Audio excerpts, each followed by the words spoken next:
Hey ladies and gentlemen, how you guys been doing? It's your boys here and welcome to week 2. Today we're gonna go against Dan and Saint Louis Sableyes, I believe they're called. Everybody wants to be a saint.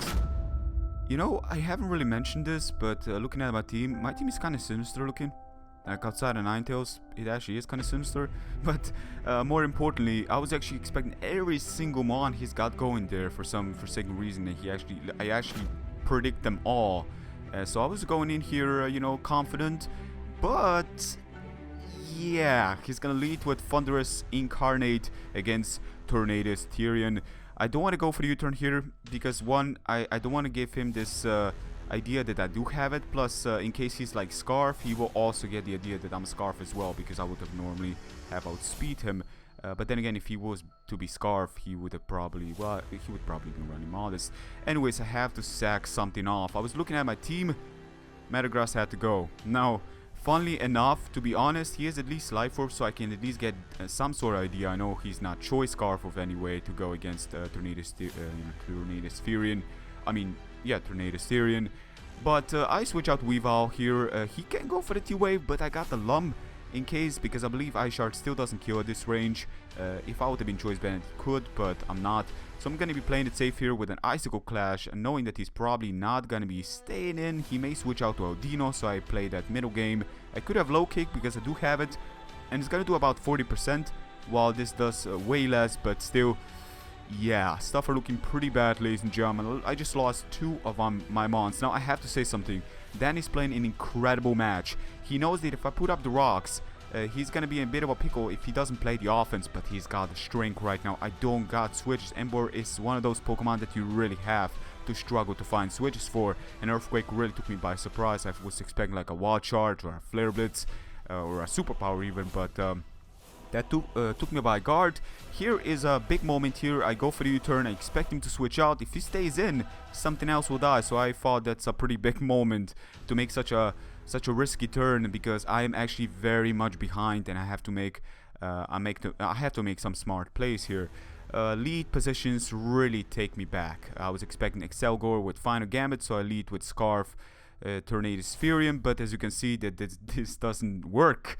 It just doesn't. Hidden Power Ice expecting Salamence doesn't work. Yes, while Fire Blast is not a 2-shot, Hidden Power Ice would have been a better situation. It would have not killed at full HP, but still I thought to myself, well, what if Fire Blast misses? Then I would have been in a pickle. Life Orb sadly does not take him out, which means he is still in to stay. Metagross with Stealth Rocks has been taken out. And he's got 3 Pokemon being weak to rock, so stuff are looking really bad, ladies and gentlemen. Very, very bad. I only have like 3 Pokemon left, 4 Pokemon at max. It's pretty crazy. But anyways, Mega Audino is gonna show up her face, Larry, and it's a female. Right, so I'm gonna go for the Icicle Clash right here. I'm trying to go for the flinch, because that's the best thing I can do, really. But it looks like I'm not going to 2-shot it. I lack the shrink. I am not adamant. And on top of it all, I'm not even Life Orb. I thought to myself, I need to have Lum just for the sake of Thunderous-T that may... Thunderous Incarnate that may try to stop me. So I do know he's going to wish. So that flinch does kind of matter here, because he would originally attack me.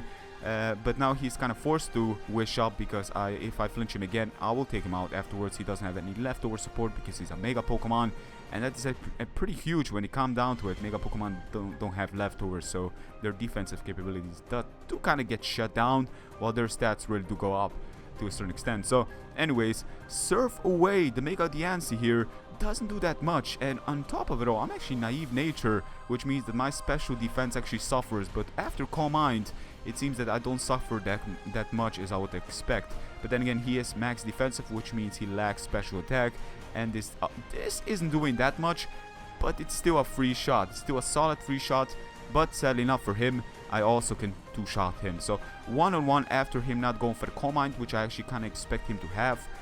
Not going for it, managed to take him out before he could have set up on me and become a pain to deal with.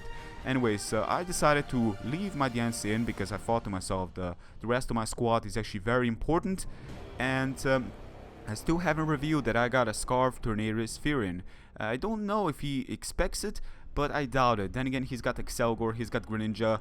One could expect this Pokemon to be in, especially with Hurricane, but anyways, I do go with Tornadus-T, and if you guys know the backlash in the previous week, the double down resulting in me making the worst switch in, but now I made the absolute best, because this way I can outspeed him, I can take him out, and he was trying to go for the meme points there with a Hyper Beam, he told me, which was crazy, but yeah, luckily enough, we managed to take him out.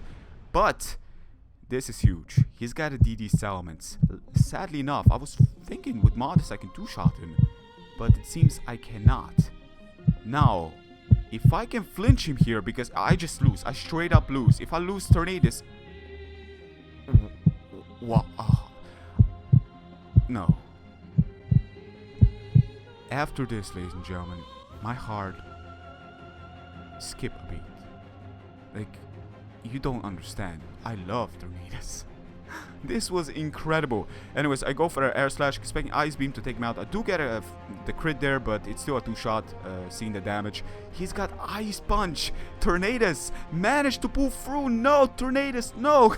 He's got... What the hell is going on? Tornadus doesn't care. Just goes for Air Slash. If Sky was watching this, which he probably is right now, he knows fully well what freezing is against him, so one doesn't freeze an Ice Wizard, and Sky would know that, so he was probably expecting me to get rid of this freezing state, and I go for Air Slash and take him out as well. If he would lock himself into Sucker Punch, he would go against Weavile and 1-on-1 out of 1, but if I did not pull through with that flinch against that Salamence there, I would have lost, because Emboar against Weavile would have lost because he's not focused such as Lumberry, and that would have been the game. I could have potentially maybe take on a Greninja. I was actually kind of surprised, to be honest, he didn't have Water Hurricane. I thought to myself, if he's a physical set, he should have probably had that. You never know, but I guess he was underestimating the speed of my squad, especially if any of my Pokemon go Scarf, and if it's a fast Pokemon, it will most definitely outspeed even a DD Salamence.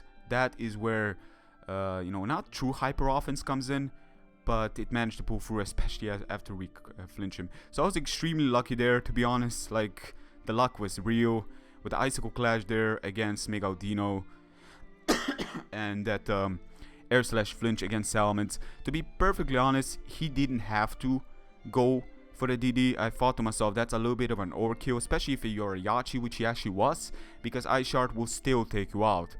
You know, don't underestimate Weavile's power there. It's still powerful enough to take you out, or at least I would imagine it can take him out. But I guess he was trying to really truly get prepared for Weavile in case, you know, I outspeed him. But he had it in the game already, man. You were Scarf Emboar. You know, you didn't have to have Salamence to go against my... But then again, thinking about it, maybe he didn't have... It's kind of hard to say. It's... You know, it was most likely if my Tornadus goes down, which he would have had going down by Greninja damage. Afterwards, I cannot switch out. Weavile doesn't switch into anything outside a Rapid Spin, perhaps, and maybe like a Sucker Punch or something.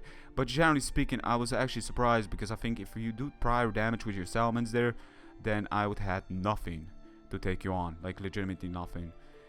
Because Tornadus would have gone down, it would have came down to Weavile. At worst, it would have came down to Weavile against Emboar, but I cannot take you out. Which only applies that he was actually expecting me to be sashed. And yes, with Sash, low kick can potentially two-shot you after that. So I guess he had that idea, and I can actually start to understand why he would have done that then. So, but anyways, ladies and gentlemen, thank you very much for watching. I hope you guys have enjoyed it. I have to say something, and I'm not even joking about Tornadus.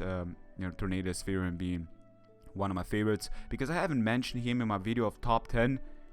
But the thing is, in my 5th generation, I used to use this beast, and I used to have some really good scores with it.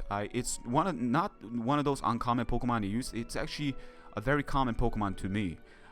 Every time I used them, I thought to myself, it's been giving me some really good scores, and I think that it's actually been proven in here in the league that it's been working out me using him. So I'm really liking the Tornadus-T, and it's actually been proving to freaking put his whole team in the back, honestly, right now, because it's like he's the only Pokemon killing for the rest of the squads are dead.